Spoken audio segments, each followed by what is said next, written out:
Okay, it's been an eventful morning, but a pretty well grindy afternoon. We're going to talk about the Nasdaq. We got Julie here, Madabi, myself, and Alex, and we are going to look at the different time intervals and how that's showing up and worked today on the charts. We'll start off with Alex. Um, and we've got here our Nova Wave chart, which simply mean Murray Math, Ichimoku, and the 50 moving average for ease. Thanks, mate. Can you pull up a weekly of the Nasdaq? Make that the biggest chart there. A weekly. Yes, sir. Okay, there we have a weekly. Thank you very much. So we could see that on the weekly Nasdaq chart, going back some time, the Tenkan Sen has been a pretty reliable area of support for sell-offs that don't get too extended. That seems to be the case this time around as well, as we are starting to get a little bit of a bounce from that level. Of course, it's too early to tell as to whether or not this is the end of the route, but it is encouraging for bulls of the Nasdaq to see some support come in at a pretty key level. Below that, we've got the Kijun, which is something that I think makes makes a lot of sense to pay attention to if the tanking gets cut through. And we're still well above the cloud on a weekly time frame. We're still in an uptrend. So, on a longer term basis, the Nasdaq looks healthy. Now, if we go on to a daily chart of the Nasdaq, it paints a little bit of a different picture. Mate, can you pull up a daily on that one? Just one thing Sure.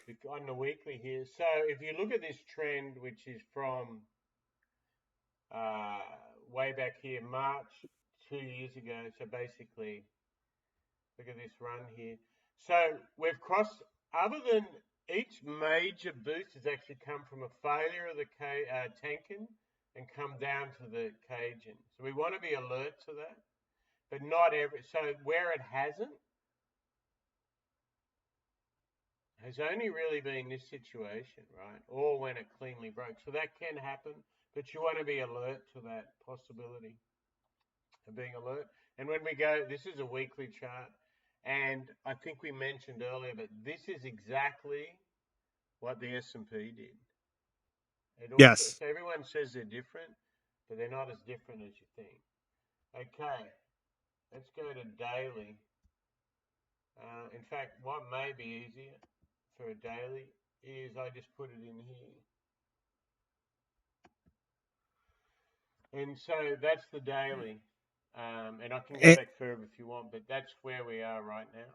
And going back yeah, and on to a July. Do you want to go further back or? No, this is good. This is good. I just wanted to point out a potential chart pattern here, and it's kind of important as to how it resolves. So on a daily chart, you can see a little bit of a sloppy head and shoulders setup, and whether or not we confirm that, which would really involve breaking into the cloud, I think is a key thing to watch on the Nasdaq. If we do break into the cloud, it also becomes trendless on the daily time frame, which is much more vulnerable to volatility and potentially even downtrending. So, I'm not saying that the Nasdaq is necessarily going to go higher or lower. I think that on a weekly time frame, we're in a pretty solid uptrend. On a daily time frame, we're in a less solid uptrend with a pattern that we need to watch very carefully. But ultimately, we're in a more volatile equity trading regime where the Nasdaq volatility index right now is trading at about 30. So that implies moves of greater than 2% up or down every day. So something to watch out for. Even if things look good one day, it can very rapidly turn the other day, the next day. Right, nice. So that's what it's spat. If you're asking what that green light is, punters, that's the 50 DMA right there. And from old school Adams, that was a retest of that breakup right here, which you can see the fail breakdown here, came back up. And so that's what we retested. So that can be your bull case. That's enough, but we do have all that risk down there. Let's look a little bit shorter term. So we got the 4 hourly or the 240. So that's looking at that all-time high, and we can retrace what's happened in the last little while.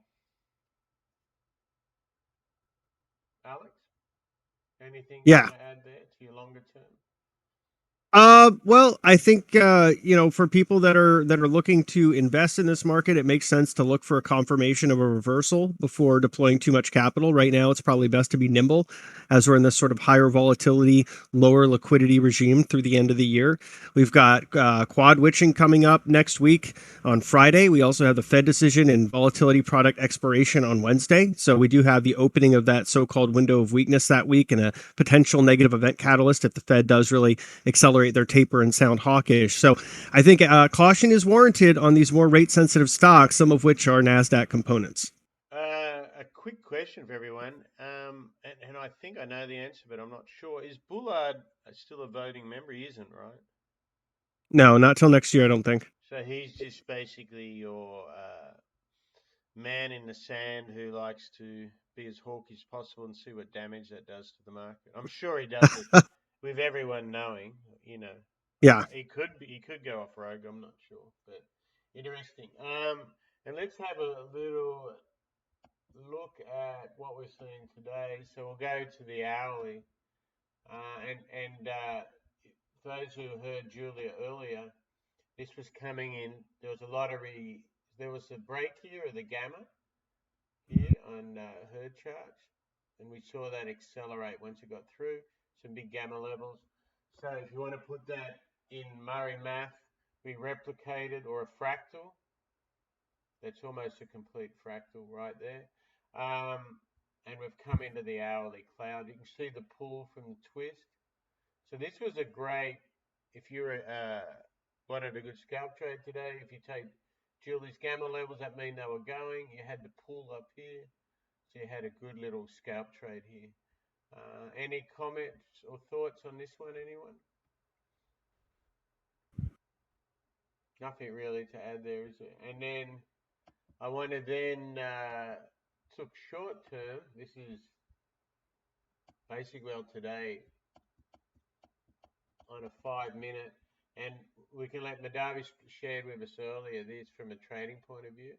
So we saw the breakdown here. This is didn't quite get to -2/8. So if I was trading this, I'd be waiting down here, so I would have missed it.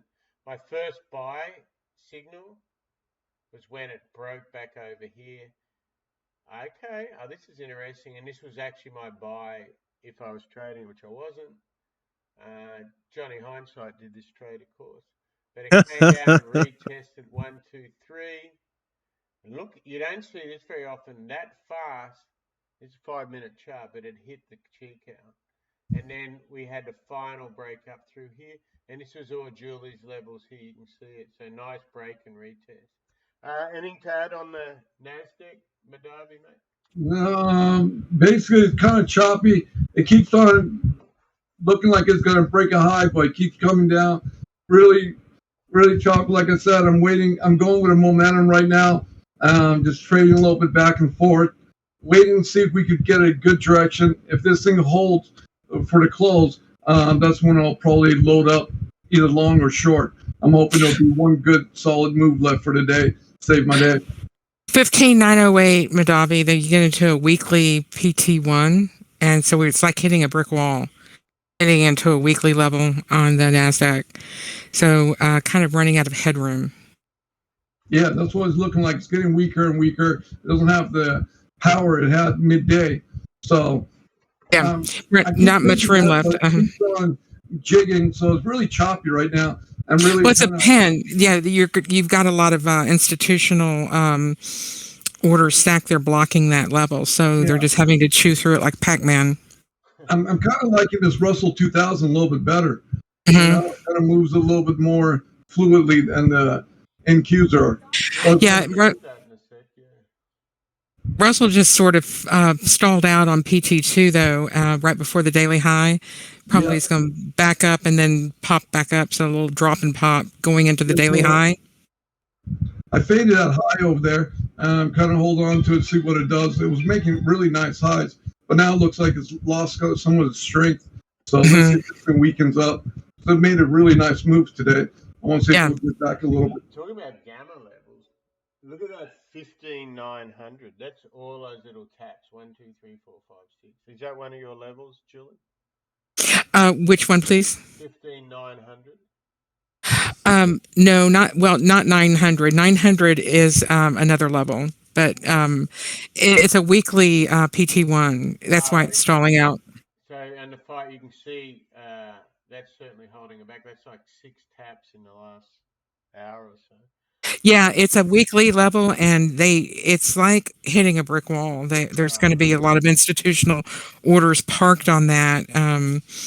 So I haven't got my puts up to see the 900s. Anytime you get an even number anyway, you're going to have a bunch of puts and calls sitting there. Yeah, volume. So from a trading point of view, it's the tanking on the 5-minute. Look at that. It's just run it up.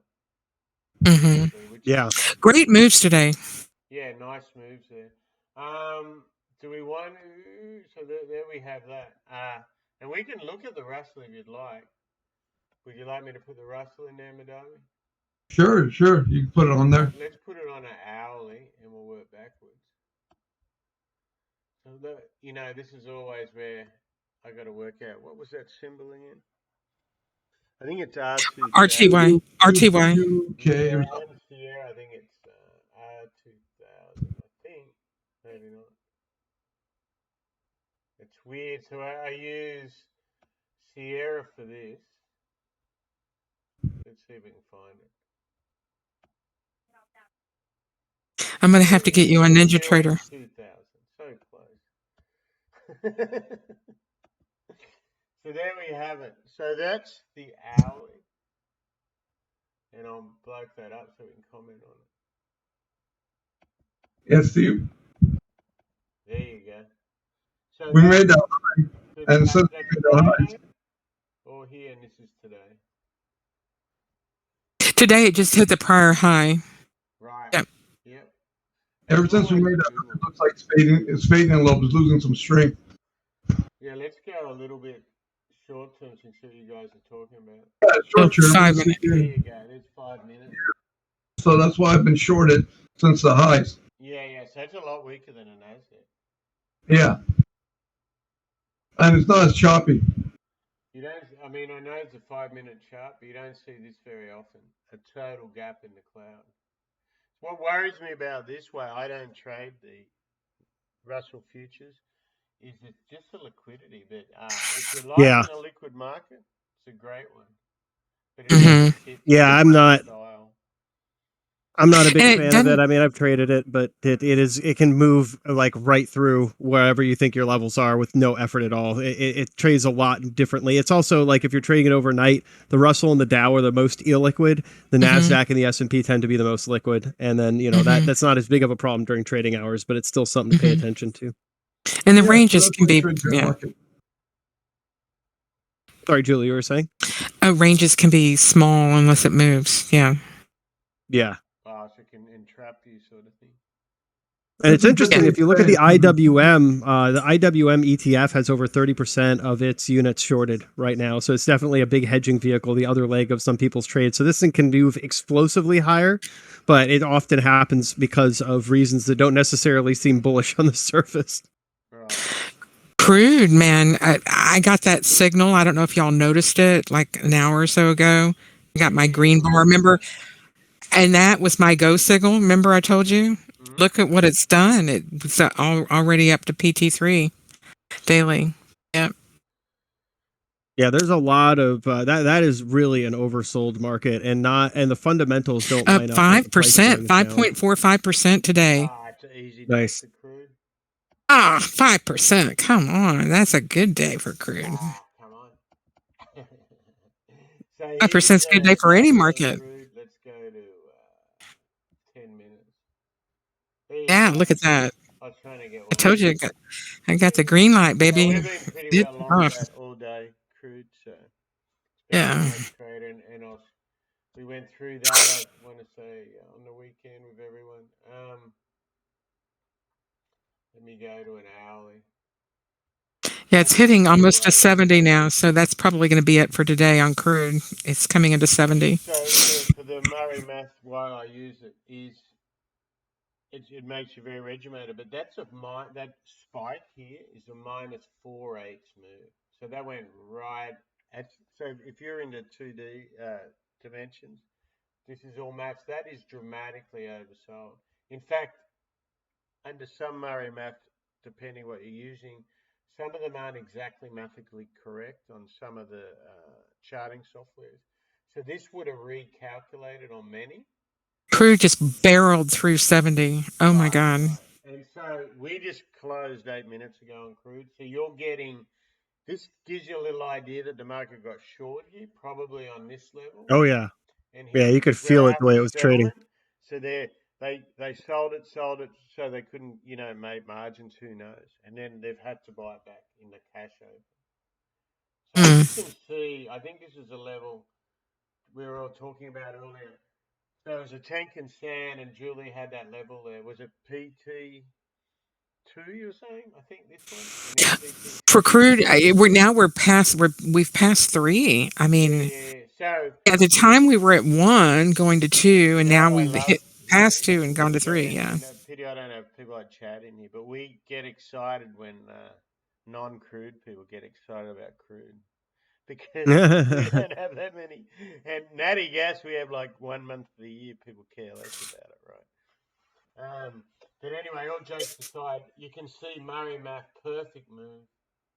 This is on an hour here. We can spend a bit more time later on crude and natty, but it's a very, so it can be even more liquid than the Russell, etc. But it tends to move. So if it overshoots, you're expecting it. That was a possibility. So when you trade it, you're aware of that. And I think the important thing to remember about commodities, if you're new to them, you don't understand. You got to understand the fundamentals, and that's like not just what we use oil and gas for, but the curve, the spread between seasonal and natural gas. I've seen more people blow up in natural gas than anything. Even managers that have experience, like not just retail, but like money managers. I mean, you've talked about it before, Right. and we've seen it out there in the greater public. A lot of people blow up on natural gas. Well, so out of the pros, I've seen majority tend to blow up on the March-April spread, and then that's the big one, and you also see from when we get low vol time, so they oversell it and they get caught that way having to buy vol back. And it's because it's a tighter market, i.e., not as many players, and moves are more dramatic. We saw the similar thing happen in Apple not this Friday, just gone, the one before, where it went. Remember, it was 67, then it was 57, and it was 70. 157, 170 pretty quickly. So that's a phenomenon to watch. Yeah. And because it's a big market, massive size, I think I always laugh, and I shouldn't, when people get on with their 100 shares or one mini contract thinking they dictate the market. And there's an old saying: no matter how big you are, doesn't mean you're right. You got to get out the other side. So muscles don't always work. And it's kind of funny, like when I saw Elon selling all those Tesla, I said, he must have been thinking, wow, this is still going higher, right? So those small people, they're arrogant, stuff Musk, stuff this. We're just pick a market. We're just using that as an example because it was so big. And lo and behold, what happens? So crowded trades. And with oil, this is what government officials need to be wary of, and they've absolutely got no idea what they're doing. Be wary of unexpected consequences, right? Oh yeah. Evolving. But what we do know is we are $7 off the low on oil. In what chart are we looking at, guys? So that's 4 days, and we're counting the weekend just to make the officials look a bit better. So really, it's a session and a half. That's dramatic, right? Yep. And the front end means it's loaded with speculators. So that's that. Anything else we want to look at, guys, real quick? Here's Spurs, 5 minute. Back testing our tanking. That's Russell. Yeah, it looks like Contagion. And look at this. We're testing that high breakout on S&P. We got overnight gamma from Friday. Where was, I can't really remember where it was when jobs came out. I think it was 45.90. Does it sound right? We know what it did after it. I'm trying to think Yep. I think which one of these spikes was it. So we're retesting all that. Let's look at the Russell. We got all the indexes are rolling over right now. Are you doing good in your trade, That's why we're Madavi? going through them, yeah. And here's the Russell. That's what Madavi called that short out there. Right to the breakdown level, whooshka. And so Tenkin's really your first. This is a 30-minute chart. Tenkin's your first support. 2200 area, which I'm sure is a gamma level, psychological at least. So there we have it. Good luck in the last hour here. Be tight, be aware. Be aware to all different possibilities. Just kill it. Yeah, kill it. And nothing is as it seems in financial markets. Thanks for everyone sharing with us. If you like what you see, you can follow Alex on Twitter, Julie on Twitter. I'll put their handles in the subject matter. I'm not sure what the exact social media word is for, but on YouTube. But make sure you follow them.